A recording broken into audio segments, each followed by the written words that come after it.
Okay, day 2, the paint is cured.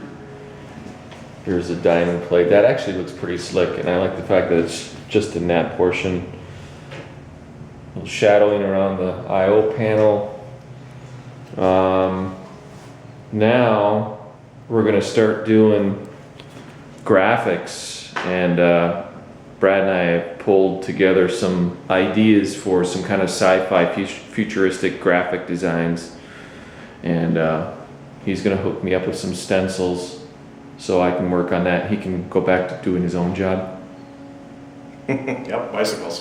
Bicycles. So just a quick rundown of what we've made. We've made vinyl stencils on a vinyl plotter, and the graphic needs to be weeded out with an X-Acto knife. This hasn't been weeded out yet, but once it gets weeded out, then you take backing paper and put it over the graphic like these, and you've made your own custom stencil decals. This is the same way window decals are made, or window appliques that you've seen on, you know, back of pickup trucks and stuff like that.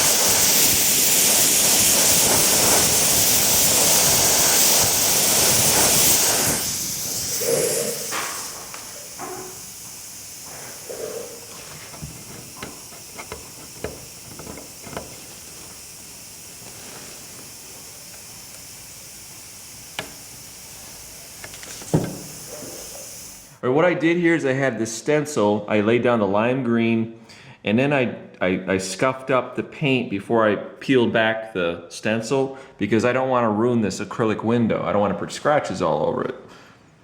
So I've done that, just to kind of age this graphic a little bit.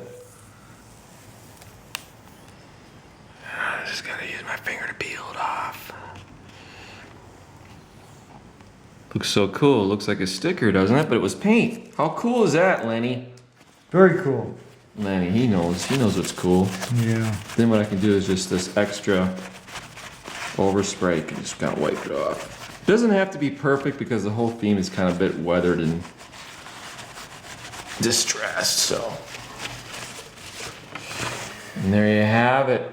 So there's how that looks so far. I still have more work to do. Also going to put some cool stencils on the radiator. I'm going to have some hazard stripes here. Probably orange and black for the hazard stripes. So everything's coming along together nice.